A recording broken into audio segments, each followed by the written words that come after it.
1950 से लेकर 1990 तक इंडिया ने अपनी पॉलिसी को इस तरह से रखा कि इंडिया का ग्रोथ एंड डेवलपमेंट हो सके, लेकिन उसका रिजल्ट कुछ इस तरह से हुआ कि 1990 तक आते आते इंडिया का जो इकोनॉमी था वो अपवर्ड होने की जगह डिक्लाइन होने लगा। इंडिया का जो फॉरेन रिजर्व था, जहां हमने सोचा था कि इंपोर्ट सब्स्टिट्यूशन पॉलिसी अडॉप्ट करेंगे तो हमारा फॉरेन रिजर्व बचेगा, वो नेगेटिव होता चला जा रहा था, उसमें कमी आनी शुरू हो गई थी। हमने सोचा था पब्लिक सेक्टर को आगे रखेंगे तो पब्लिक वेलफेयर बढ़ेगा, प्रोडक्टिविटी पर ध्यान दे सकते हैं, तो वहाँ पर करप्शन और लीकेज इतना ज़्यादा आ गया कि हमारा जो प्रोडक्टिविटी बढ़ने की जगह सारी जो पब्लिक कंपनी है वो इकोनॉमी के लिए एक तरह का जो कहते हैं, इसको बोलते हैं बोझ, बर्डन, वो साबित होता। उसमें करप्शन आता चला गया, उसमें लीकेज आता चला गया, लॉस मेकिंग होती चली गई, उसका जो इफ़िशेंसी है था वो कम होता चला गया, क्योंकि लोगों के अंदर लाने लगा कि ये तो गवर्नमेंट, हम गवर्नमेंट हो गए, किसी का बाप हमें नौकरी से नहीं निकाल सकता। तो जब दिमाग में आ जाता है ना कि बिना काम करे सैलरी मिल रही है तो काम क्यों करे, एफर्ट क्यों लगाए, तो ऐसे में जो पब्लिक सेक्टर था इंडियन इकोनॉमी के लिए जिसको परफेक्ट माना जाने लगा, वो इंडियन इकोनॉमी को नुकसान करने लगी। हम फॉरेन कंपटीशन से पिछड़ते हुए चले जा रहे थे।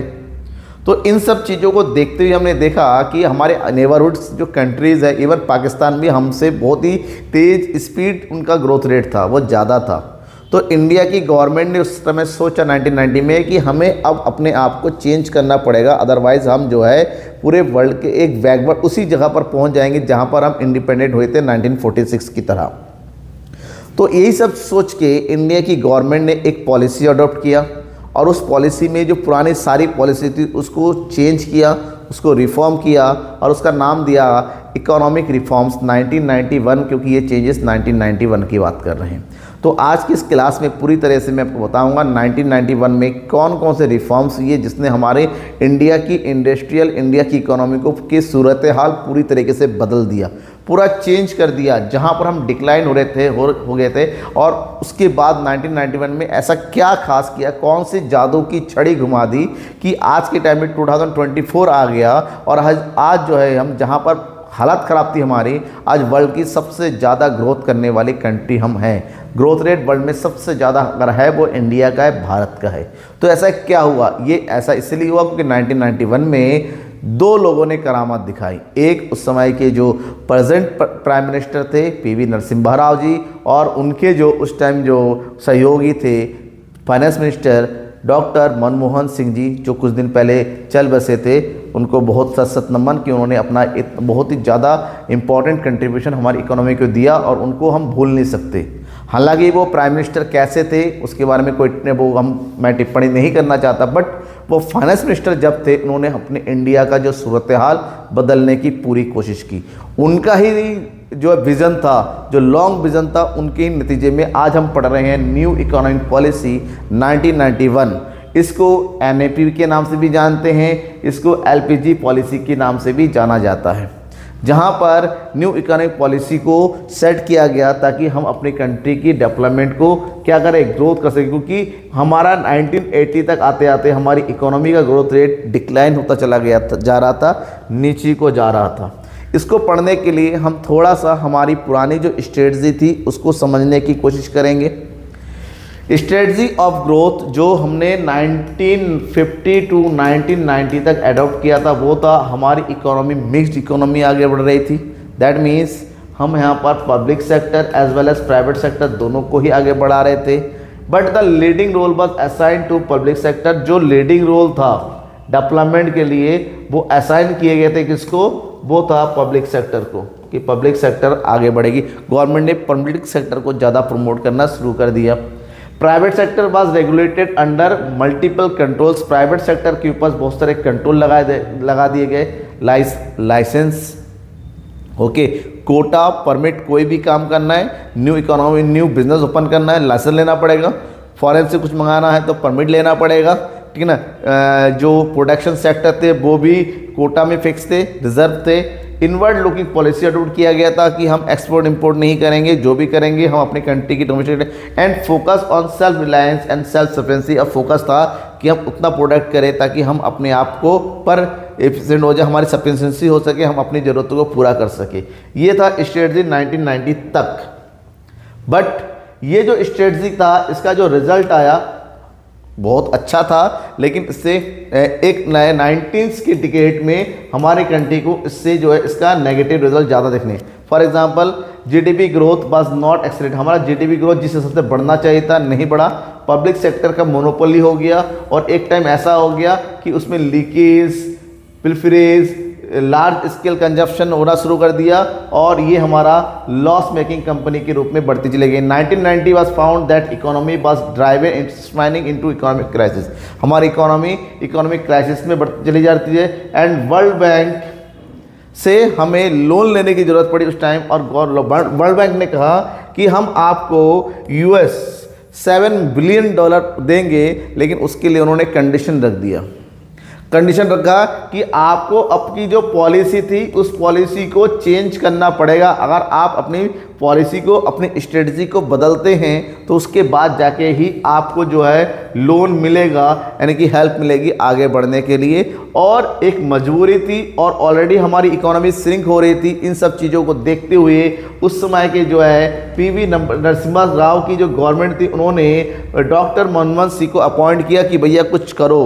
तो उन्होंने ही न्यू इकोनॉमिक पॉलिसी लेके आए और न्यू इकोनॉमिक पॉलिसी इंट्रोड्यूस हुआ जुलाई 1991 में।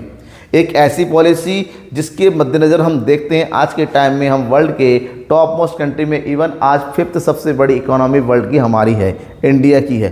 तो LVG पॉलिसी ने क्या किया, जो पुरानी पॉलिसी थी that is licensing system, quota and permit, इन तीनों को रिमूव किया और इसकी जगह न्यू चीज़ें अडॉप्ट किया। On the place of licensing it take place liberalization, on the place of quota it take privatization, on the place of permit it take globalization. So in short, liberalization, privatization and globalization is known as LPG policy।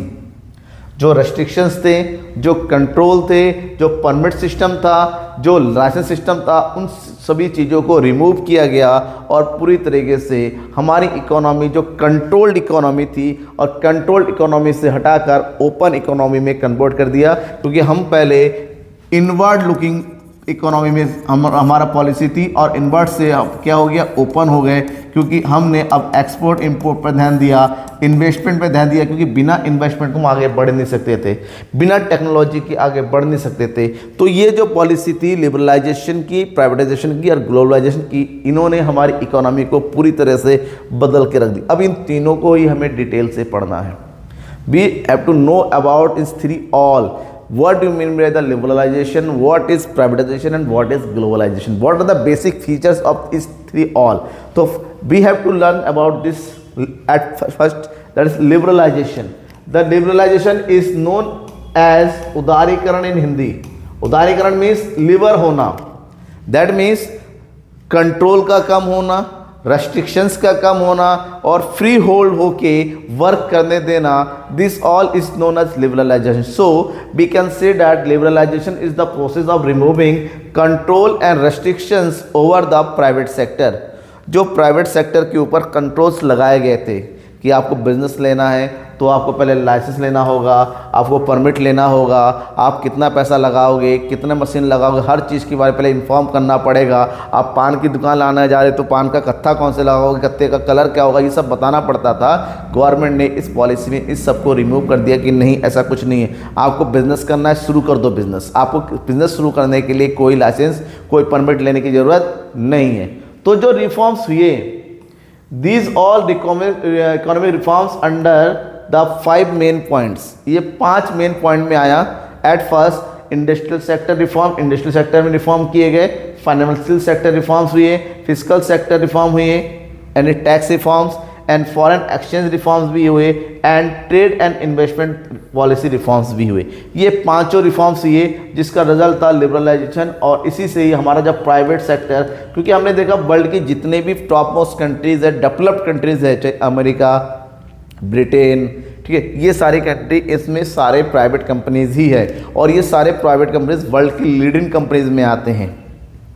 तो India ने केवल public sector को आगे बढ़ाया, ना competition कर पा रहे, ना प्रोडक्टिविटी दे पा रहे, तो इसका प्राइवेट सेक्टर को आगे बढ़ाना जरूरी था और प्राइवेट सेक्टर को आगे बढ़ाने के लिए लिबरलाइजेशन मस्ट था और लिबरलाइजेशन अडॉप्ट किया। और प्राइवेट सेक्टर के टाइम में हम देखते हैं आज में वर्ल्ड में बहुत सारी ऐसी इंडिया की कंपनी है जो कंपटीशन दे रही है अलग अलग कंपनीज को। मल्टीनेशनल कंपनीज हैं इंडिया में, like Reliance industry, like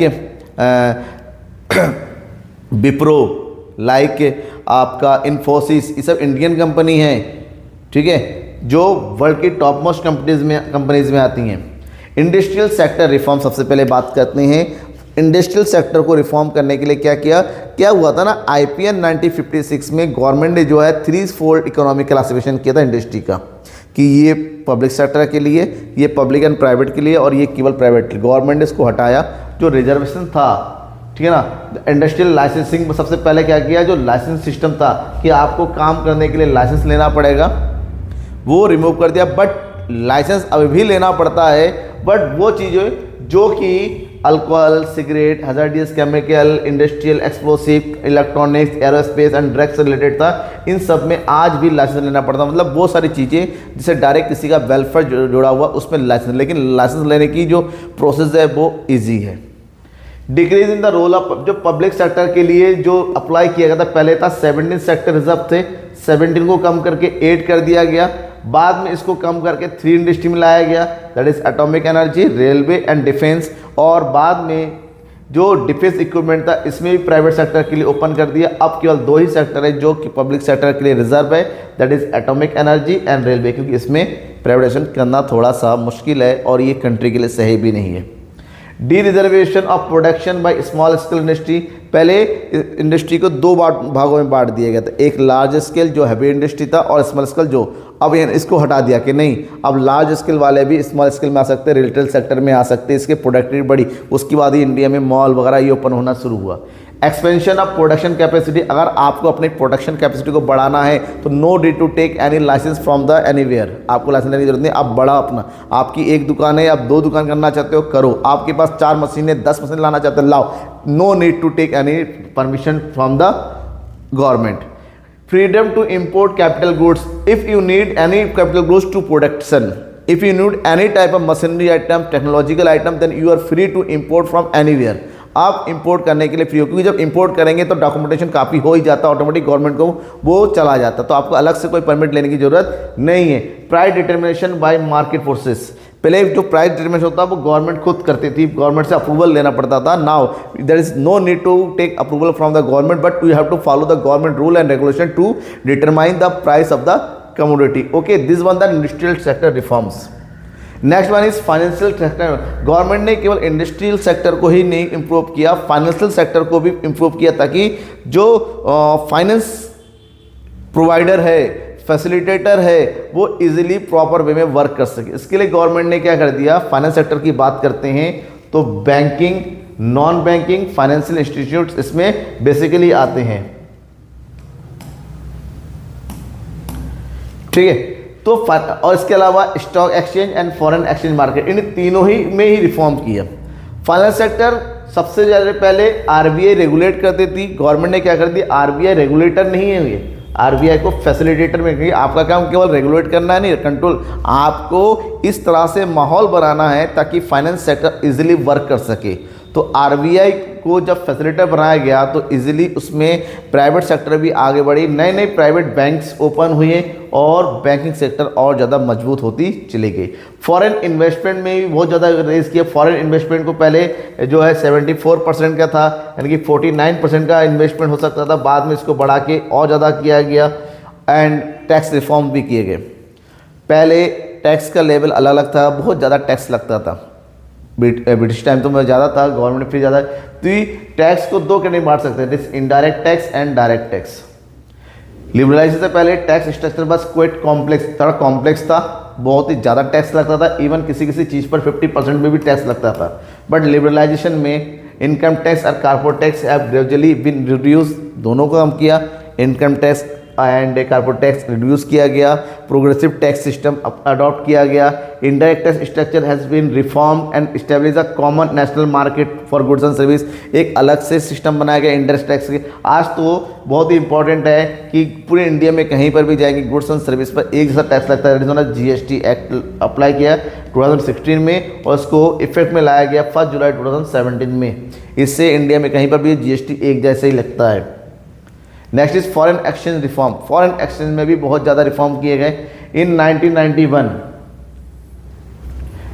foreign exchange वार रिजॉल्व बीओपी क्राइसिस। जो बीओपी क्राइसिस था हमारा, जो नेगेटिव में जा रहा था बैलेंस ऑफ पेमेंट, उसको पॉजिटिव लाने के लिए इसके लिए क्या किया, जो एक्सपोर्ट एंड इंपोर्ट पॉलिसी थी उसको बदला गया, एक्सपोर्ट पर जोर दिया गया, ठीक है, ताकि हम एक्सपोर्ट कर सके, जरूरी चीज़ों का इंपोर्ट कर सके और इजीली मार्केट फोर्स से एक्सचेंज रेट डिटरमिन हो सके। गवर्नमेंट का इंटरफेयर बंद हो गया।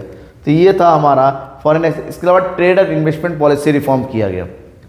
डिसमेंटलिंग एंड क्वांटिटेटिव रेस्ट्रिक्शन जो हटाया गया था इंपोर्ट पर, कि इंपोर्ट करेंगे पहले गवर्नमेंट की परमिशन लेनी पड़ेगी, एक्सपोर्ट करेंगे क्वांटिटी कितना होगा ऐसा हटा दिया गया। इसको पूरी तरीके से जो छूट दिया गया।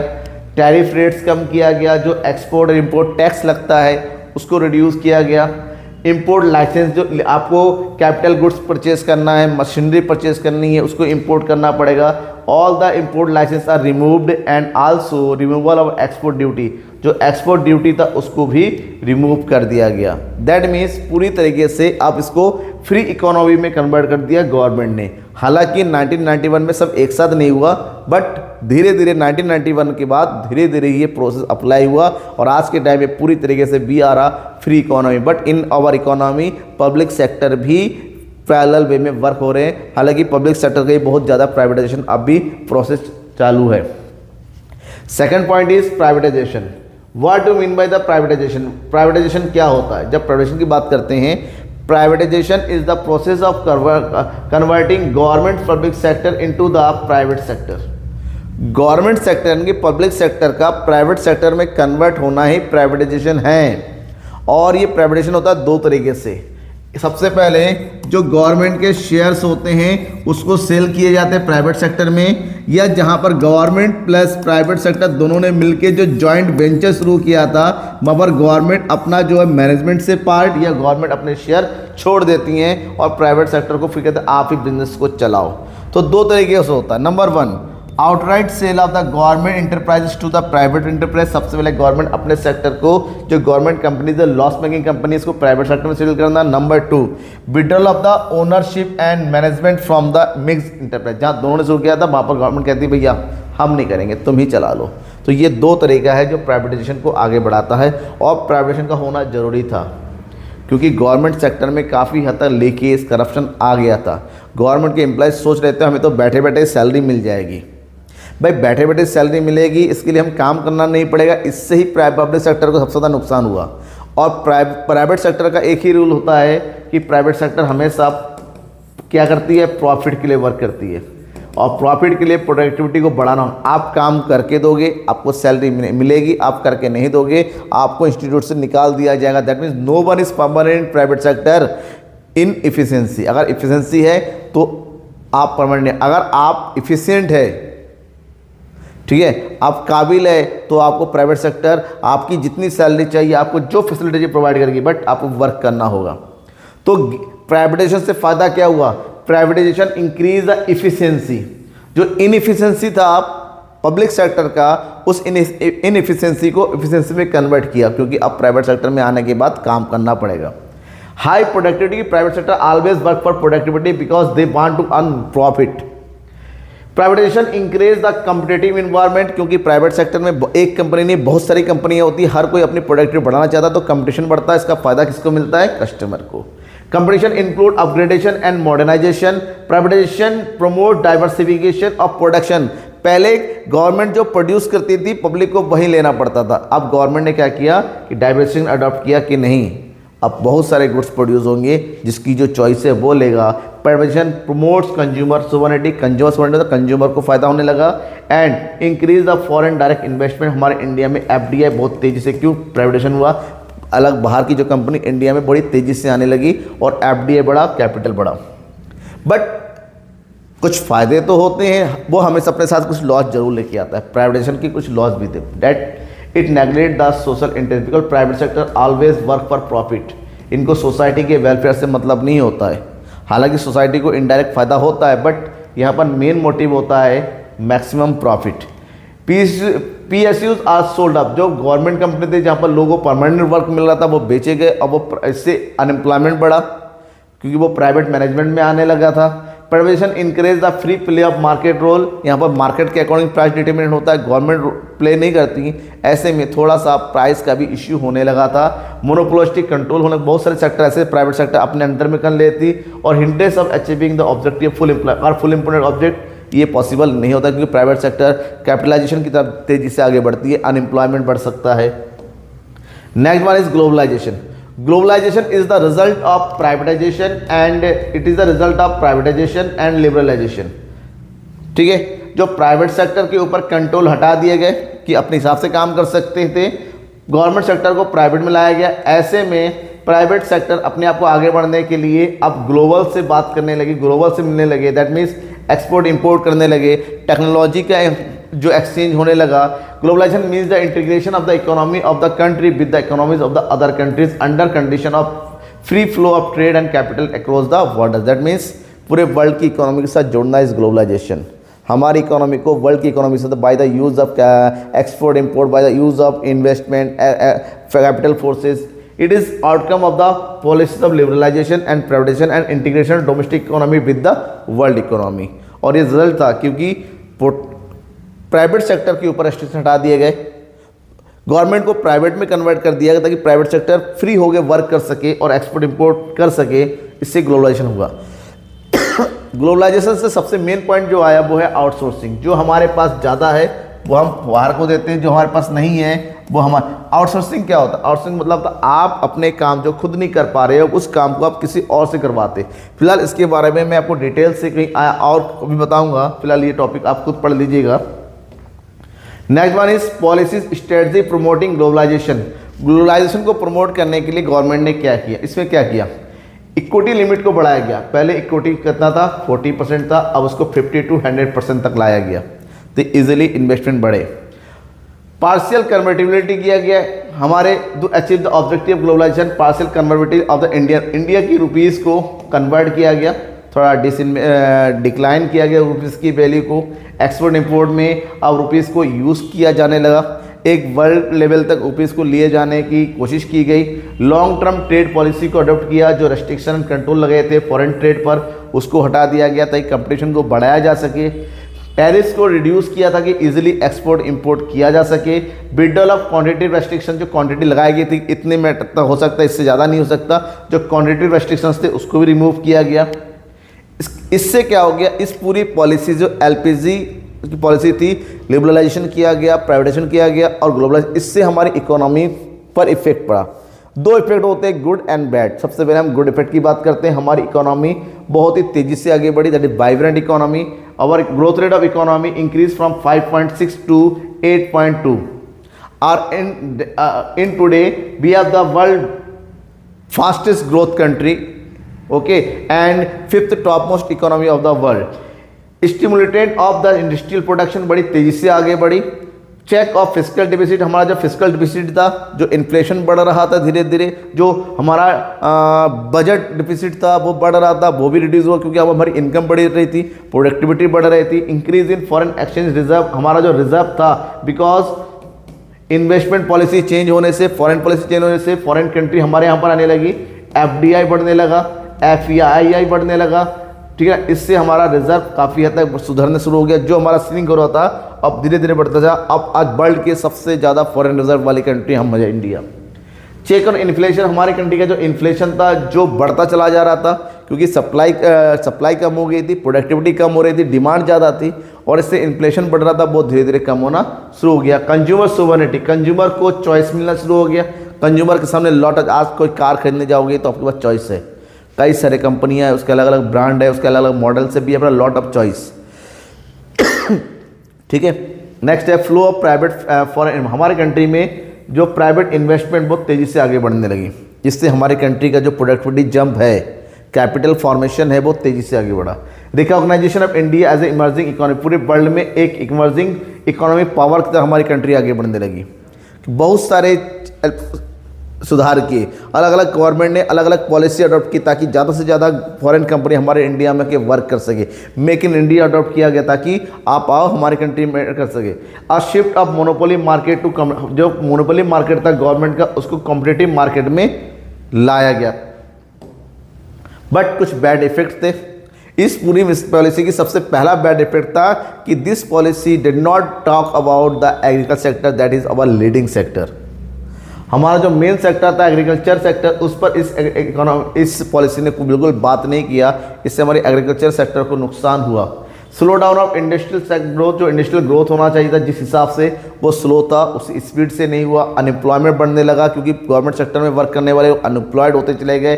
डिस इन्वेस्टमेंट बड़ी तेज़ी से हुआ because privatization is the process of selling the government companies to private sector, जो डिसइन्वेस्टमेंट हुआ। इससे काफ़ी हद तक हमारी कंट्री का जो ग्रोथ जो इफेक्ट था वो पब्लिक पर पड़ा। फिस्कल पॉलिसी हमारी बदली। Fiscal policy of the government has come under a severe stress with the create the problem of the low revenue income of government. थोड़ी फिस्कल, क्योंकि चेंजेस करोगे तो इफेक्ट तो पड़ता ही है।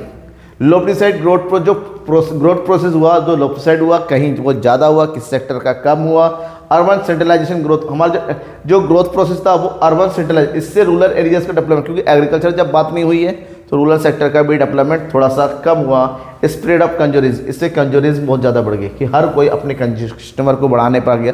कॉम्पिटिटिव बहुत ज़्यादा बढ़ने लगा और इससे कहीं ना कहीं थोड़ा सा नेगेटिव इम्पैक्ट इकोनॉमी पर पड़ने लगा। बट ओवरऑल एलपीजी से हमारी इकोनॉमी बदली, हमारी इकोनॉमी चेंज हुआ। प्रोडक्टिविटी के मामले में हर मामले में आज जो है हम वर्ल्ड के एक टॉप मोस्ट कंट्री में हैं, जहां पर हम वर्ल्ड के एक पावरफुल कंट्री के रूप में आगे बढ़ रहे हैं। अगर कोई भी डाउट, इस चैप्टर बहुत ही इंपॉर्टेंट, जरूर पढ़ के जाइएगा। कोई डाउट होता है यू कैन आस्क, ठीक है ना, एंड फॉलो जरूर कर लीजिएगा। Thank you and bye.